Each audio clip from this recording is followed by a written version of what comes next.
Alright, this video is going to show some of the features that you're going to use on your graphing calculator to do a couple of different things. The very first thing I want to do is find the zeros to this function, find the solutions to f of x.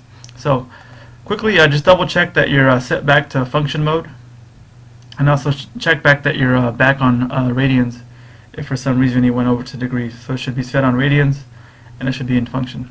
And we're going to go to our y equals and input this equation, x to the fifth minus 2x raised to the third power. And I want to find the zeros to this, so I go ahead and graph it. I don't really know what a good window is yet, so I'm going to hit zoom and then hit standard, so zoom 6.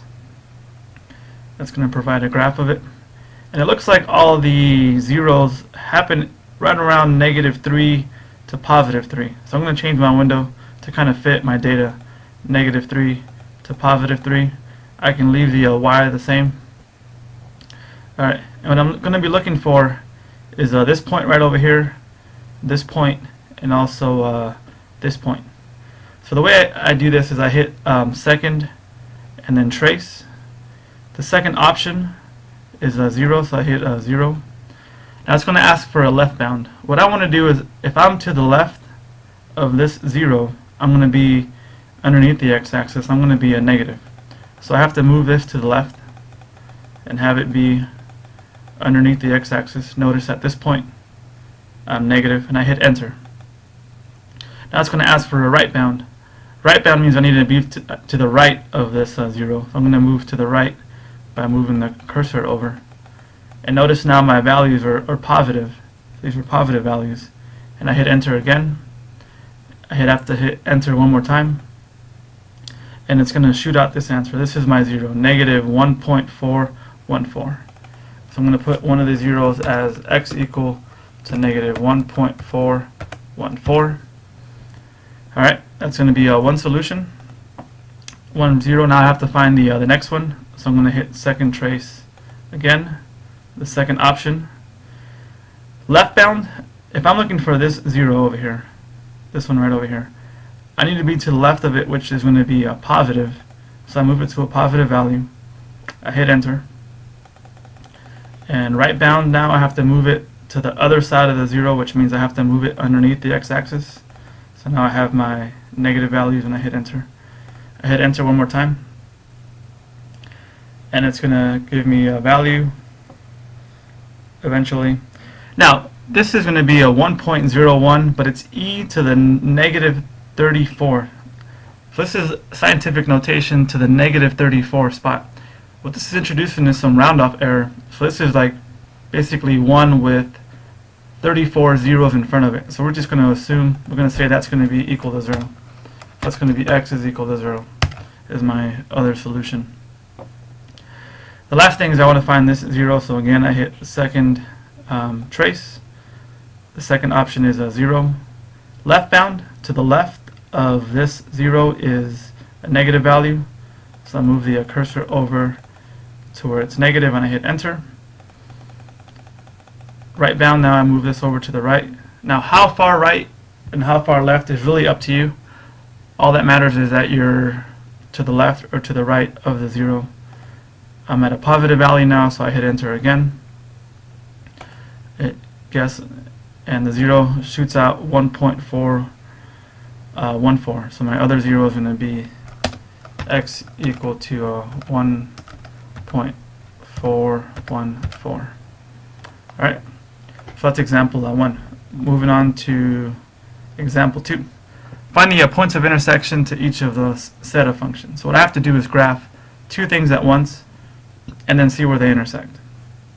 So go back to my equation editor and I hit clear. I'm going to input y1 as this function, as f of x.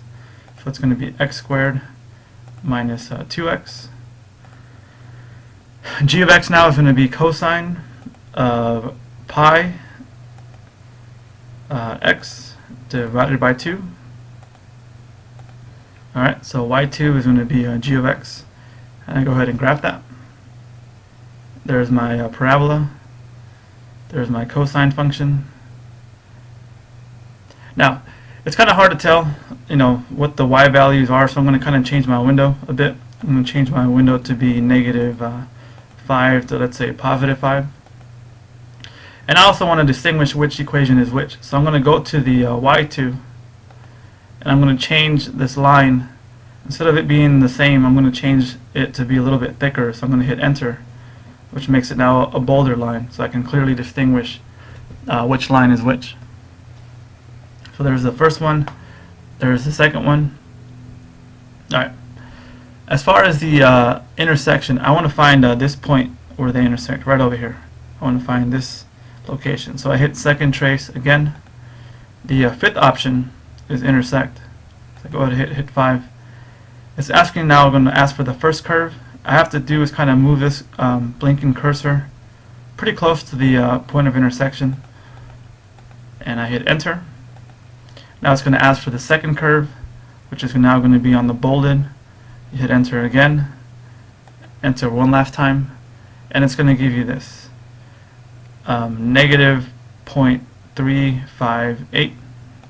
So that's going to be one of the solutions. It's going to be x is equal to negative 0.35.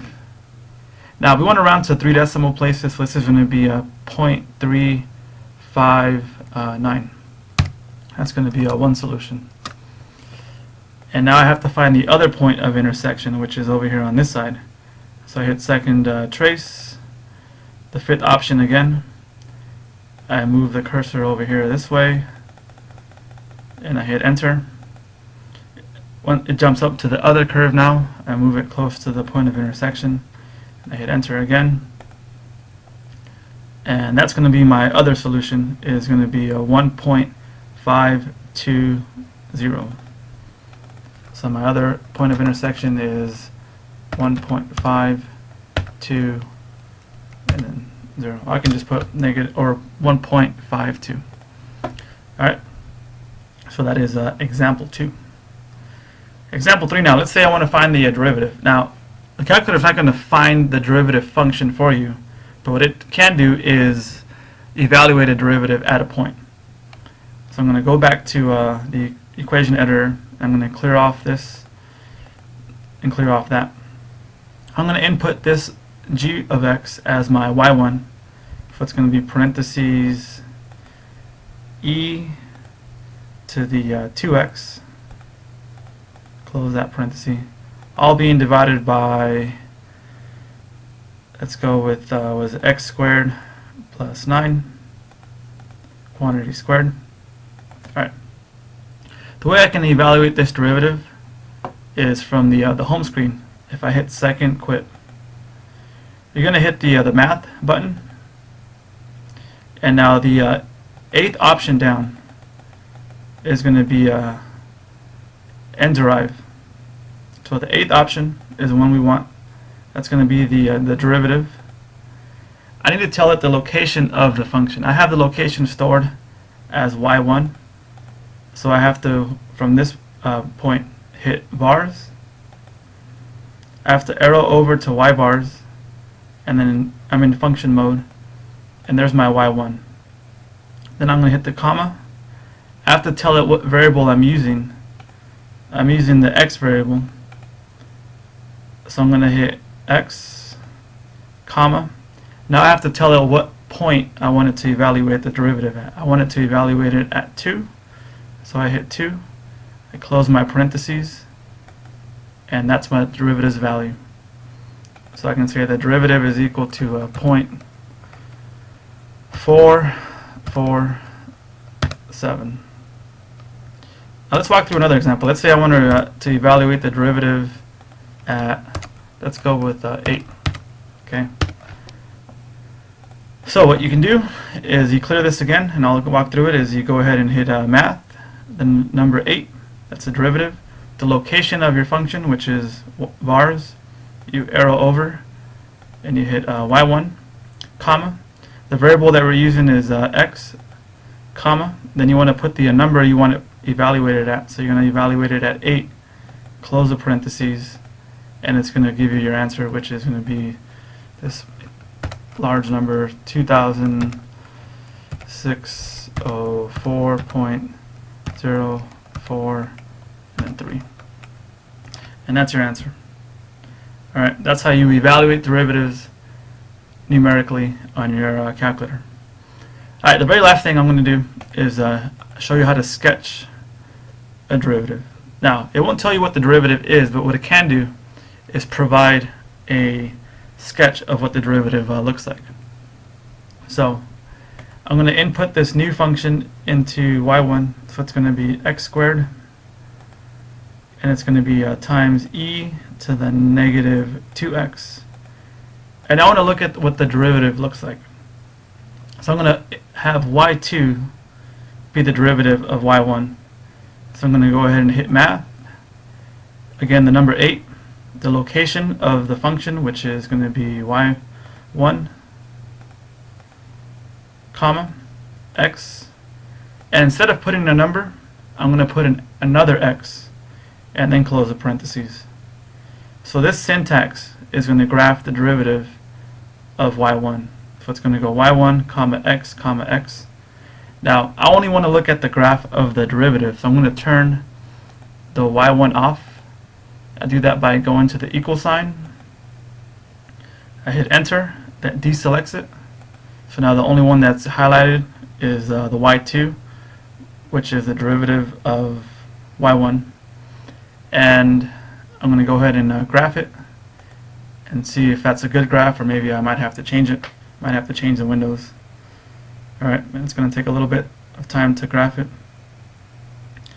Alright, so that's a pretty bad graph, so I'm going to have to kind of adjust the window to this. So it looks like the x might be okay, but then the y is definitely not a good selection. So instead of having negative 5 to 5, let's go with negative 1 to 1 and see if that's a better graph. So it's going to take a little bit of time for it to graph it. So that's a somewhat better of a graph. So it looks like it doesn't go past, I would say, a half. So I'm going to change the maximum on the y to be 0.5. So you kind of have to just kind of guess and check your way through what a good window is based on, you know, what the graph looks like or what the derivative looks like. So that looks like a little bit better graph. And yet still I'm not really happy with how low this goes, so maybe I'm going to change the y minimum to be negative 0.5. And this, I think, will be a much better window. And so now that I have my graph of my derivative, I'm happy with it. I can go ahead and put this as the answer to my problem. And let me just kind of move this over. So I would trace this, or I would copy this onto my notes. This is the graph of f prime. And that's it for this video. In class tomorrow, you guys will have practice doing all 4 things I showed you on this video, and I'll kind of remind you of what buttons to push and show you guys maybe some faster ways to do some of these button pushing.